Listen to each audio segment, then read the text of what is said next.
Clara Donnelly had always dreamed of a life that felt hers, something she could touch with her own hands, something she could look at and say, "This is where I belong." But in the crowded streets of the city where she lived, life had never quite opened its doors to her. She worked long hours in a laundry shop, folding clothes until her fingers were dry and red. Her small apartment felt more like a borrowed corner than a home. The noise of the city filled her days, and the silence of her evenings filled her heart with a loneliness she tried her best to hide. Still, Clara held a secret hope inside her.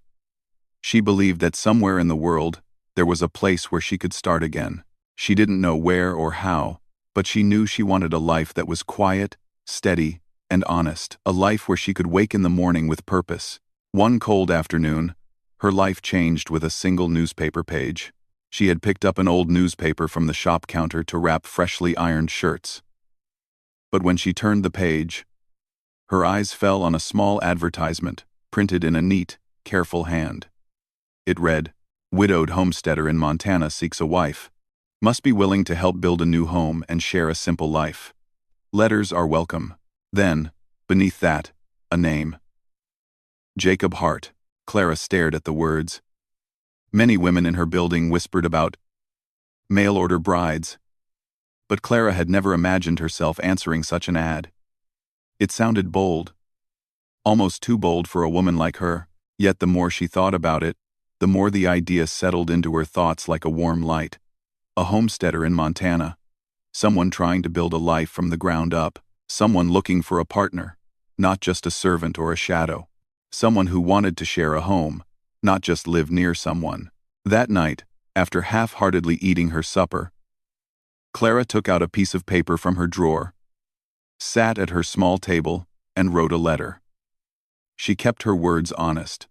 She told Jacob about her work, her wish for a calmer life, and her belief in kindness. She asked him what sort of home he imagined. She asked what kind of person he was. She asked what he hoped for.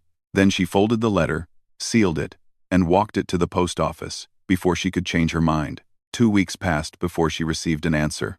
She opened the envelope with trembling fingers. Jacob's handwriting was steady. Each letter formed with care. He wrote about his homestead, how he had built the cabin himself, how the sky stretched wide and open, how his days were full of work but also satisfaction. He admitted he did not write many letters and hoped she wouldn't mind simple words. He explained that he had lost his wife years ago and had been alone since, but he was ready to share his life again. He ended the letter by saying that if she wished to write again, he would be grateful. Clara wrote back that very evening. Their letters continued, sometimes weeks apart but always warm. Clara learned that Jacob was a quiet man who valued honesty and patience. Jacob learned that Clara was gentle but determined, and that she longed for a life where she mattered. With every letter, the distance between them seemed smaller. Clara began to imagine what Jacob looked like. She pictured someone tall, someone who worked hard, someone whose eyes carried both softness and strength. She imagined the Montana sky he described, the cabin he lived in, the fields that surrounded it. She imagined herself walking through that open land, breathing air that felt new. The idea of traveling to Montana slowly changed from a dream to a plan. Jacob sent her money for the journey, a generous sum, carefully saved. Clara cried privately when she held the envelope, touched by the trust he placed in her. She quit her job at the laundry, packed a small suitcase with her few belongings, and told her neighbors she was starting a new life in the West. Many wished her luck. Some shook their heads. A few warned her gently about leaving everything behind for a man she had never met. But Clara's heart felt steady. She knew she wasn't running away, she was running toward something. Her journey began with a train ride that lasted several days. The clatter of the wheels became a rhythm she carried like a heartbeat. She watched as the crowded cities gave way to small towns, then wide fields, then rolling hills. She slept lightly each night, waking often to look out the window and remind herself that this was real. She was traveling toward her future. At one stopping point, a representative from a mail-order bride company guided Clara and 2 other women onto a wagon that would take them farther west. Clara felt a flutter of nerves as they crossed rougher paths, leaving behind the neat rails of the train. The wagon bounced gently over dirt roads and open land. The sky grew wider each day, exactly as Jacob had described. Sometimes, during quiet moments, she would pull one of his letters from her bag and read a line or two to comfort herself. She imagined him waiting for her at the final stop. She wondered if he would smile when he saw her. She wondered if he would recognize her from her letters. She wondered if she would recognize him. Despite her excitement, the long journey took a toll on her. Her hands were tired from holding onto the wagon's edges. Her dress was dusty, her hair messy from the wind. She tried to keep her spirit calm, but each mile added more weight to her hopes. She wanted everything to go well. She wanted Jacob to be the man she believed him to be. She wanted the life she dreamed of so badly that sometimes it frightened her. On the last morning of the journey, the wagon driver called out that they were approaching the town where Clara would meet Jacob. The moment hit her with surprising force. Her breath caught, her eyes filled with tears, not because she was sad, but because the moment felt enormous. She had traveled so far, leaving behind everything she knew. Now she was just minutes away from meeting the man whose letters had guided her heart for months. Clara wiped her eyes quickly, hoping the other passengers hadn't noticed. She told herself it was only dust, only the wind. But deep down, she knew better. Her tears were from hope, fear, joy, and uncertainty, all at once. When the wagon slowed and the town came into view, Clara clutched her suitcase tightly. The buildings were small and spaced apart. People walked leisurely through the main road. Horses stood tied near the general store. The whole place felt quiet and warm. And then she saw him. Jacob Hart stood near the edge of the road, his hat in his hands, his posture straight. He looked exactly like she imagined: sun-touched skin, a thoughtful expression, broad shoulders that showed a life of steady work. But something in his face surprised her. Instead of the warm welcome she had pictured, his eyes held something heavy, something she couldn't understand from a distance. The wagon driver pulled to a stop, and Clara felt her knees weaken. She stepped down slowly, carefully, her suitcase feeling heavier than ever.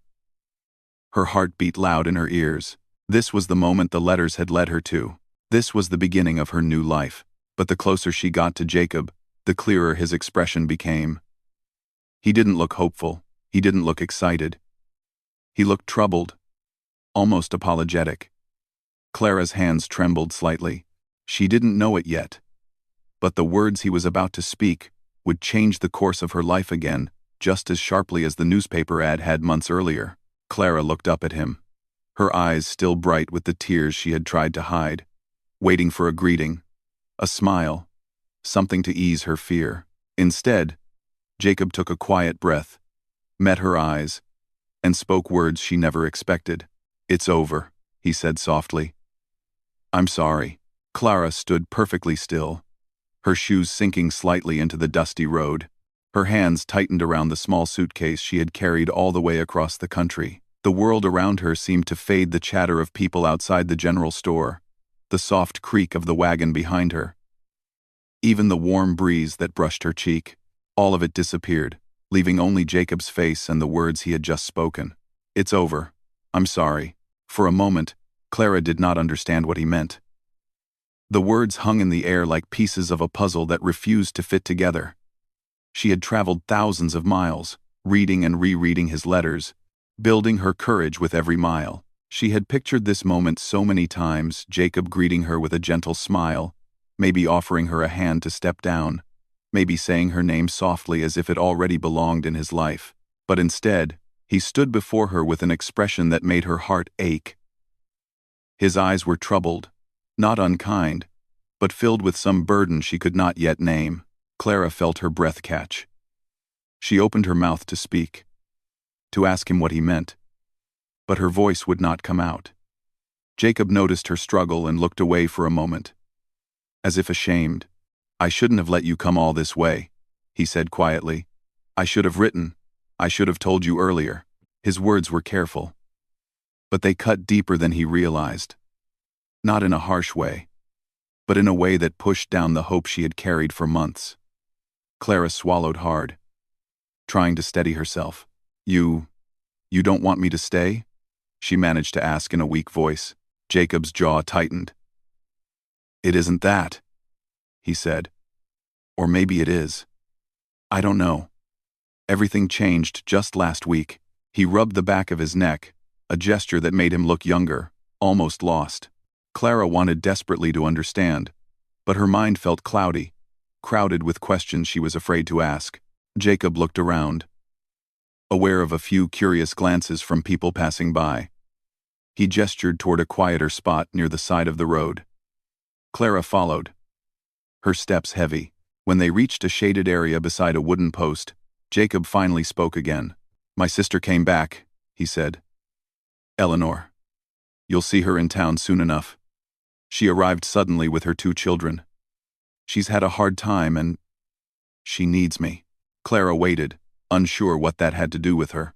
Jacob continued, "She and I were not close for a long time. But she has no one else now. Her children need a roof, and she needs a place to rest. It wouldn't be right to bring a bride into all that. There's barely space in my home as it is. The place is small, and it's messy. Everything's been turned upside down." He spoke like a man trying to explain something he didn't fully understand himself. "I thought I could handle both things," he said softly. "But the truth is, I can't. It wouldn't be fair to you." Clara listened carefully. Each word felt like a stone added to the weight in her chest. She understood responsibility. She understood family. But she also understood the promise made between them. "But you asked me to come," she whispered, her voice trembling despite her efforts to stay calm. Jacob's face tightened with guilt. "I know. And that's what makes this so difficult. When I sent that last letter, everything was different. I thought I was ready to begin again. I thought I could offer you a home, a quiet life, a place where you'd feel safe." He shook his head slightly. "But now, everything is uncertain. I don't know what the next weeks will look like. It wouldn't be right to bring you into something so unsettled." Clara looked down at her shoes. She could feel her tears rising again, but she tried her best to hold them back. She had promised herself she wouldn't cry in front of him, at least not like this. "I traveled so far," she said quietly, her voice barely audible. "I know," Jacob replied, pained. "And I'm grateful you were willing to come.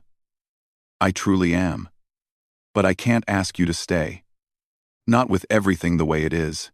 A soft breeze passed between them, stirring the dust around their feet. Clara felt her heart sink, and the silence between them grew heavy. "So, what should I do now?" Clara finally asked. Jacob looked up, his expression tightening again. It was clear he didn't have an answer. "I'll pay for your return ticket," he said, "or for a place to stay until you decide what you want to do. I don't want to leave you without help. I'm not that kind of man." His words were sincere, but they did little to soothe her. She had not traveled across the country for money or temporary lodging. She had come for a life, a future, a partner. She had come because she believed in the possibility of something better. Turning back now felt like stepping into a void. Clara took a slow breath. "Couldn't we talk?" she asked gently. "Just for a little while? To understand each other better? Maybe things won't feel so uncertain if—" Jacob shook his head before she could finish. "I wish we could," he said. "I wish things were different.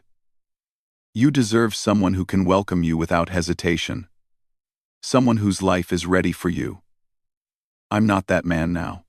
His honesty stung, but it was clear he meant no harm. Clara looked around the small town again, seeing it with new eyes. Just moments ago, she had imagined this place becoming her home. Now it felt like a place she had simply passed through by mistake. People walked by with quiet curiosity, as though sensing something fragile unfolding. "Do you have anywhere else to go?" Jacob asked softly. "Anyone you could stay with? If not, I can help you find a place." Clara nodded slowly, though her mind felt numb. She could barely think beyond the ache in her chest. "I'll walk you there," Jacob offered, but Clara lifted her hand slightly. "No," she said gently, surprising even herself. "I can walk." Jacob paused, then stepped back, giving her space. She picked up her suitcase again. It felt much heavier now, though nothing inside had changed. As she took her first step away from him, she felt an unexpected rush of sadness, not only for what she had lost, but for what she had imagined. The life she thought would begin here felt like a faded picture, something she could no longer touch. But she forced herself forward. Her chin trembled, but she held it high. She had come this far with courage. She needed that courage now more than ever. As she walked toward the boarding house, she didn't look back. She was afraid that if she did, the sight of Jacob standing in the road with that troubled expression would break her completely. She needed to stay upright, at least until she reached a door she could close behind her. Once she reached the steps of the boarding house, she paused, letting out a long breath she hadn't realized she'd been holding. The building was small but warm-looking, with flower pots on the windowsills and a rocking chair on the porch. Clara felt her strength waver now that she was alone. She blinked away the tears that threatened to spill, reminding herself she would figure things out.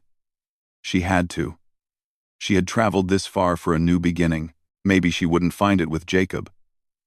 But perhaps there was still something here, meant for her. As she lifted her hand to knock on the door, she took one last deep breath.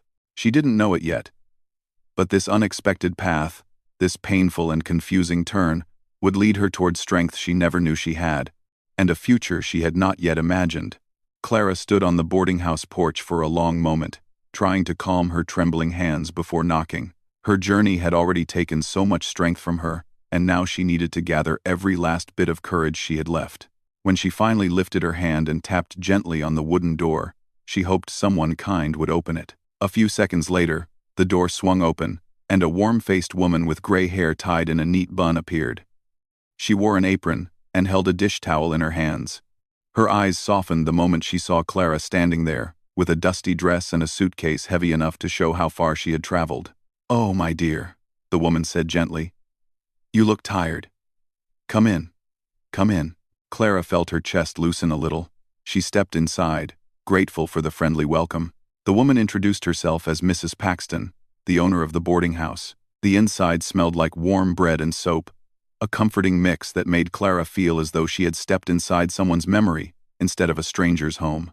The wooden floors were polished, and the curtains were sewn with soft floral patterns. Everything felt gentle and lived in, much calmer than the noisy places Clara had known in her city life. Clara explained quietly that she needed a place to stay. She didn't go into detail, but Mrs. Paxton must have guessed some part of the truth because she didn't ask too many questions. She simply nodded and replied, "You'll have a room here as long as you need." Relief washed through Clara so strongly she had to blink to keep tears from rising again. She didn't want to cry anymore, not in front of anyone. Mrs. Paxton led her upstairs to a small room at the end of the hall. The room was modest but tidy, with a soft bed, a window that let in warm sunlight, and a small table with a pitcher of clean water. Clara set her suitcase down and sank onto the bed. She didn't lie down. She knew if she did, she might not get up again for hours, but she sat long enough to feel grateful for the steady surface beneath her. Mrs. Paxton left her to settle in. When Clara was alone, she let out a long breath. She thought of Jacob again, of the look in his eyes when he told her it was over. It hurt still, but the sharpness had begun to dull. The room around her was quiet, and for the first time since stepping off the wagon, she felt a little safe. After a while, she washed her face, changed into a cleaner dress from her suitcase, and went downstairs to offer her help. She didn't like the idea of simply sitting in her room. She had never been someone to do nothing. Mrs. Paxton smiled when Clara appeared in the kitchen doorway. "You're welcome to rest," she said kindly. "I'd rather help," Clara said softly. "If you don't mind." Mrs. Paxton studied her face, kind eyes meeting tired ones. Then she nodded. "Well, there is always work to do." Soon, Clara found herself peeling potatoes, washing dishes, and folding linens. It felt familiar, even comforting. Her muscles ached, but the work kept her thoughts from circling too painfully around Jacob's rejection. It also gave her a sense of purpose, something she had feared she would lose entirely when she stepped off the wagon. Over the next few days, The town took quiet notice of her, not with unkind curiosity, but with understanding. Clara was not the first mail-order bride to arrive with hopes and leave with uncertainty, though each story was different. Some people had heard a bit about Jacob's recent troubles, and some simply sensed Clara's gentle sadness. Still, they welcomed her in small, thoughtful ways. At the general store, Mr. Thompson added an extra apple into her bag, just because.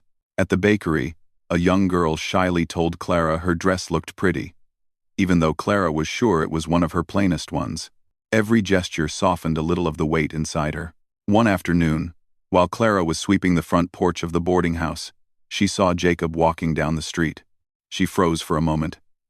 He looked tired, as though he hadn't slept well. When he noticed her, he slowed, hesitated, then lifted his hat gently in greeting. Clara returned a small nod. They didn't speak, but something in that brief exchange felt different. The sharp sting between them had softened into something quieter. Jacob continued on his way, and Clara returned to her work. She didn't know what he was thinking, and she didn't let herself assume. But she could see he carried worry on his shoulders. Later that evening, Mrs. Paxton joined Clara on the porch with 2 cups of warm tea. The sky was painted with soft orange colors as the sun dipped lower. "You're a strong young woman," Mrs. Paxton said as they both sat quietly. "Sometimes life changes quickly, but that doesn't mean it changes for the worse." Clara wrapped her hands around the warm cup. She didn't speak at first. She simply let the warmth settle in her palms. "I thought I knew what my new life would look like," she said at last. "I imagined it so clearly. But it all changed so fast." Mrs. Paxton gave a thoughtful nod. "Sometimes the door we come through isn't the door we end up staying at," she said gently. "But that doesn't mean the path ahead won't turn into something good."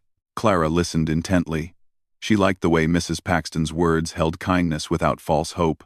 Over the next week, Clara continued helping around the boarding house. She learned how to make fresh bread, how to mend torn curtains, and how to handle the busy breakfast hours when travelers and workers filled the dining room. In return, Mrs. Paxton refused to charge her for the room and instead treated her as part of the household. One morning, as Clara was dusting the shelves in the dining room, she heard the door open and looked up to see Jacob standing there. Her heart skipped, not in the same hopeful way it once had, but with a polite surprise. He seemed nervous. He held his hat in both hands as though unsure what to do with them. "Good morning," he said quietly. "Good morning," Clara replied, equally soft.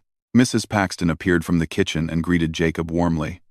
He seemed grateful for the distraction and asked if he could speak to Clara for a moment.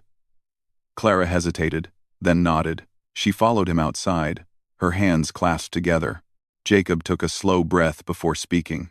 "I wanted to apologize," he said. "Truly. I didn't handle things well the day you arrived. You didn't deserve that.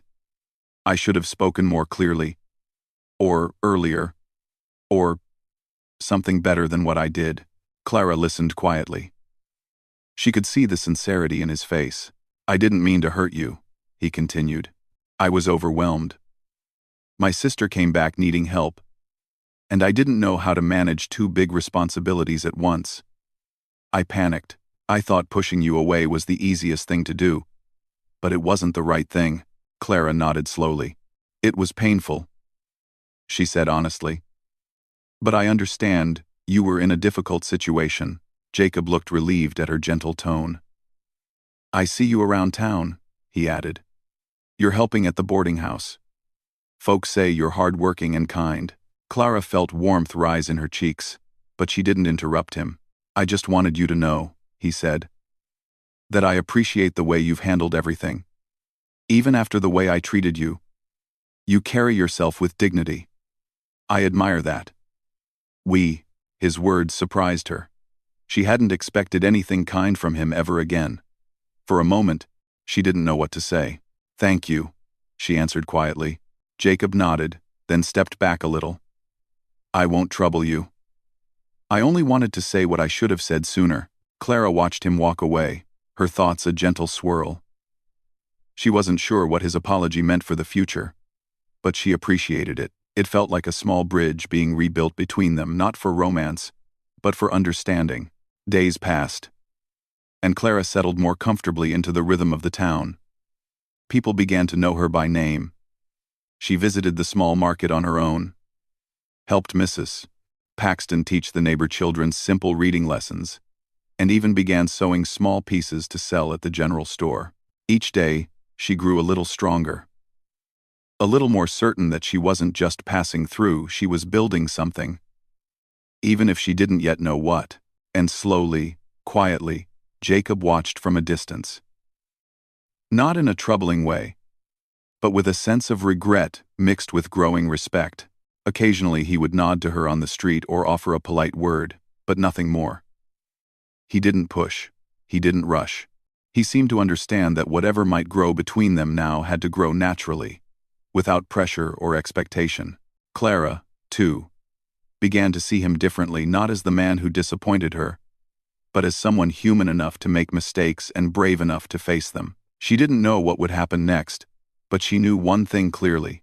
Her story wasn't over just because her plan had changed. In fact, she was beginning to feel quietly, and only inside herself, that maybe her new life was just starting to take shape in a way she never would have imagined. Clara's days slowly settled into a gentle rhythm. She woke early each morning to help Mrs. Paxton prepare breakfast for the boarders.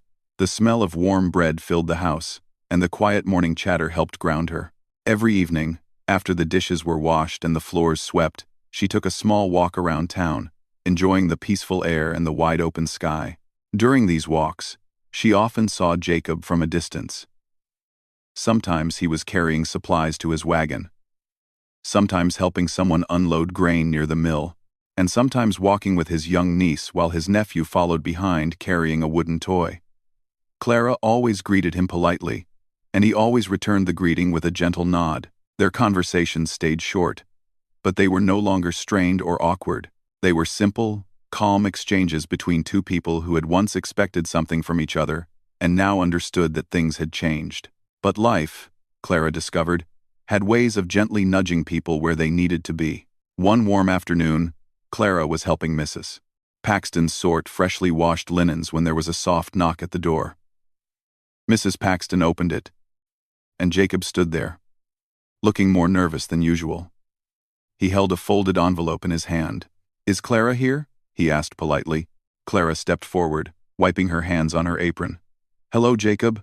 He nodded, then held out the envelope. "I brought this for you. It's a letter.